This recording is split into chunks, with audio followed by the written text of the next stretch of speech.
ஒன்றிய இணை அமைச்சருக்கு எதிராக திமுக கருப்பு கொடி போராட்டம் நடத்தி வருகிறது. மாணவர்கள் இயக்கங்களின் கூட்டமைப்பு சார்பில் கருப்பு கொடி ஆர்ப்பாட்டம் நடைபெற்று வருகிறது. தமிழ்நாட்டில் தேசிய கல்விக் கொள்கையை அமல்படுத்தும் பெரும் தேவை உள்ளது என்று ஆளுநர் RN ரவியும் தெரிவித்திருந்தார். பல்வேறு கல்வி நிறுவன மாணவர்களுடன் கலந்துரையாடியதாக ஆளுநர் ரவி எக்ஸ் தளத்தில் பதிவிட்டிருந்தார். தமிழ்நாடு அரசின் இருமொழி கொள்கையால் தமிழக இளைஞர்கள் வேலை வாய்ப்புகளை இழந்தவர்களாக உணர்கின்றனர் என்றும் ஆளுநர் தெரிவித்துள்ளார். ஹிந்தியை எதிர்க்கிறோம் என்ற பெயரில் தென் மாநில மொழிகளை கூட படிக்க அனுமதிக்கப்படாதவர்களாக ஆக்கப்பட்டார்கள் என்றும், மொழியை படிப்பதற்கான தேர்வு நமது இளைஞர்களுக்கு இருக்க வேண்டும் என்றும் ஆளுநர் RN ரவி தெரிவித்திருக்கிறார்.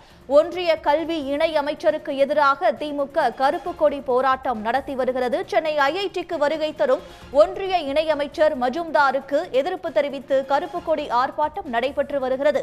இணையமைச்சர் சுகந்த மஜும்தாரின் வருகைக்கு எதிர்ப்பு தெரிவித்து திமுக மாணவர் அணி ஆகியோர் கருப்பு கொடி போராட்டத்தை நடத்தி வருகின்றனர்.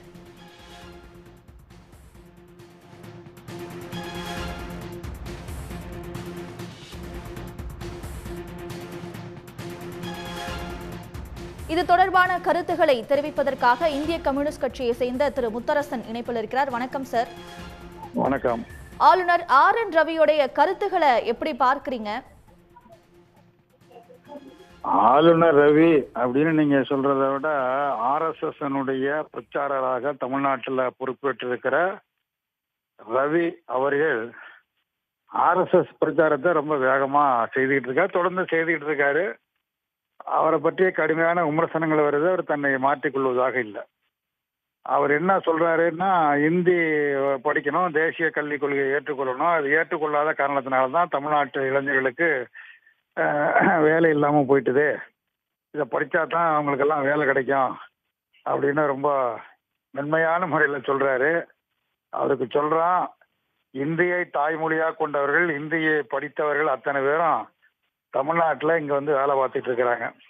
இங்கே இருமொழி கொள்கையை ஏற்றுக்கொண்டு தமிழில் படித்தவர்கள் ராக்கெட்டை ஏவுகிறார்கள், பொறியாளர்களாக இருக்கிறார்கள், மருத்துவர்களாக இருக்கிறார்கள், பல்வேறு பணிகள் மிக சிறப்பாக பணியாற்றி கொண்டிருக்கிறார்கள்.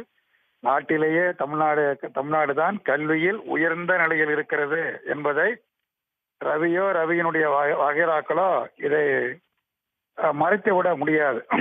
இந்த உண்மைகளை எல்லாம் மறைத்துவிட்டு இந்தி படித்தால்தான் வேலை கிடைக்கும் என்று நாட்டில் உள்ள, குறிப்பாக தமிழ்நாட்டில் உள்ள வேலை தேடி அலைந்து கொண்டிருக்கக்கூடிய அந்த இளைஞர்களுக்கு இப்படி ஒரு நப்பாசையை ஊட்டலாம் என்று அவர் ஒரு தவறான முயற்சியை மேற்கொண்டிருக்கிறார். இந்தியை படிக்க வேண்டாம் என்று முதலமைச்சரோ அல்லது மற்ற இந்திய கம்யூனிஸ்ட் கட்சியோ மற்ற அரசியல் கட்சியோ யாரும் இது வரைக்கும் சொல்லல. முதலமைச்சர் திரும்ப திரும்ப சொல்றார், எந்த மொழிக்கும் நாங்கள் தடையா இல்லை, அவரவர் விருப்பமான மொழியை படிக்கலாம்னு சொல்றாரு. படிக்க வேண்டாம்னு சொல்ல, ஆனால் நீங்கள் வலுக்கட்டாயமாக திணிப்பதுதான் பிரச்சனை என்று முதலமைச்சர் சொல்லுகிறார். இப்படி இந்தியின் காரணமாக, இந்தி திணிக்கப்பட்டதன் காரணமாக வட மாநிலங்களில் எத்தனை தாய்மொழிகள் அளிக்கப்பட்டது என்கிற விவரத்தையும் நேற்றைய தினம் கூறி இன்றைக்கு ஏடுகள் எல்லாம் அது விரிவான செய்தியாக வந்திருக்கிறது. ஆகவே நம்முடைய தாய்மொழியான தமிழை அளிப்பதற்கான கொள்கையை ஒன்றிய அரசாங்கம் மேற்கொள்கிறது. அதை எதிர்த்துத்தான் தமிழ்நாடு இன்றைக்கு களம் காண்கிறது. இன்றைக்கு கூட மாணவர் கூட்டமைப்பின் சார்பில் அனைத்து மாணவர்களும் இணைந்து ஒன்றுபட்ட போராட்டத்தை, கருப்பு கொடி ஆர்ப்பாட்டத்தை நடத்தி கொண்டிருக்கிறார்கள். தமிழ்நாட்டில் அங்கங்க இந்தி எழுத்துக்களையும் அளித்துக் கொண்டிருக்கிறார்கள். இந்த போராட்டம் மேலும் தீவிரமடையும். கவர்னர், இந்த ஆளுநர், RSS இவங்களுடைய இதனால அது எதுவும் நின்றுவிட போவதில்லை. ஒன்றிய அரசாங்கம் பின்பற்றுகிற கொள்கை என்பது ஒரு ஜனநாயக முறையில் அல்ல, ஒரு சர்வதிகார முறையில், பாசிச முறையில் கொள்கைகளை மேற்கொள்கிற. நான் சொல்வதைத்தான் நீ கேட்க வேண்டும் என்று உத்தரவு போடுகிறார்கள். அப்படி கேட்கவில்லை என்றால் நிதி கொடுக்க முடியாது என்று மறுக்கிறார்கள். இதனை எதிர்த்துத்தான், ஆதிக்கத்தை எதிர்த்து, சர்வதிகாரத்தை எதிர்த்து, பாசிசத்தை எதிர்த்தான் இந்த போராட்டம் நடைபெற்றுக் கொண்டிருக்கிறது என்பதை RSS பிரச்சாரகர் ரவி அவர்கள் புரிந்து கொள்ள வேண்டும் என்று நான் தெரிவித்துக் கொள்கிறேன். அவர் சொல்றதுல இன்னொரு பாயிண்ட் என்னன்னா, மொழியை படிப்பதற்கான சாய்ஸ் இளைஞர்கள் கிட்ட இருக்கணும் அப்படின்னு சொல்றாரு. அது மட்டும் இல்லாம இருமொழி கொள்கை அப்படின்ற பெயர்ல தென் மாநில மொழியை கூட படிப்பதற்கான வாய்ப்பு மறுக்கப்படுது அப்படின்னு குற்றம் சாட்டுறாரு. தவறான கருத்து. ரெண்டு கருத்துமே தவறான கருத்து. இளைஞர்கள், மாணவர்கள் அவர்கள் விரும்புகிற மொழியை படிப்பதற்கு தமிழ்நாட்டில் எந்த தடையும் கிடையாது. எந்த தடையும் விதிக்கப்படலை. அது தென் மாநில மொழியா இருந்தாலும் சரி, வட மாநில மொழி எதுவாக இருந்தாலும் அது எந்த தடையும் தமிழ்நாட்டில் விதிக்கலை. தனியார் பள்ளிகள் இருக்குது, படிச்சுட்டு இருக்கிறாங்க, விருப்ப பாடமாக ஏற்று படிச்சுட்டு இருக்கிறாங்க, யாரும் தடுக்கலை. ஆனால் நீ கட்டாயமாக இது ஏற்றுக்கொள்ளணுங்கிறதான் பிரச்சனை. அதுக்கு ரவி விளக்கம் சொல்லணும். கட்டாயமாக ஏற்றுக்கொள்ள வேண்டும் என்று ஒன்றிய அரசாங்கம் குறிப்பிடுவது, ஒன்றிய கல்வி அமைச்சர் குறிப்பிடுவது, அது ஜனநாயக ஜனநாயக முறையா அது அல்லது சர்வதிகார முறையா என்பதற்கு விளக்கம் அளிக்க வேண்டும். சர்வாதிகாரமாக கட்டாயமாக திணிப்பேன் என்று, அதாவது இப்ப விரும்புகிற மொழியை ஏற்றுக்கொள்ளலாம், நீங்க தேசிய கல்வியை ஏற்றுக்கொண்டு விரும்புகிற மொழியை ஏற்றுக்கொள்ளலாம்னு சும்மா 19 சொல்றாங்க. 40 பேர் படிக்கக்கூடிய ஒரு வகுப்பறையில ஒருவர் ஹிந்தி கேட்கிறாரு, ஒருத்தர் மலையாளம் கேட்கிறாரு, ஒருத்தர் கன்னடம் கேட்கிறாரு, ஒருத்தர் குஜராத்தி மொழி கேட்கிறாரு, ஒருத்தர் பீகாரி மொழி கேட்கிறாரு. இப்படி ஆளுக்கு ஒரு மொழியா கேட்கிற பொழுது அதற்குரிய ஆசிரியர்களை ஏற்பாடு செய்வது சாத்தியம்தானா? அப்படி முடியுமா? நடைமுறை சாத்தியமற்றது என்பதை காட்டிலும் நீங்கள் இந்தியை கொண்டு வந்து திணிப்பதன் மூலமாக தாய்மொழியை, தமிழை நீங்கள் அழிப்பதற்கு முயற்சிக்கிறீர்கள். அது தமிழ்நாட்டில் தமிழ், மற்ற மாநிலங்கள்ல அந்தந்த மாநில மொழி.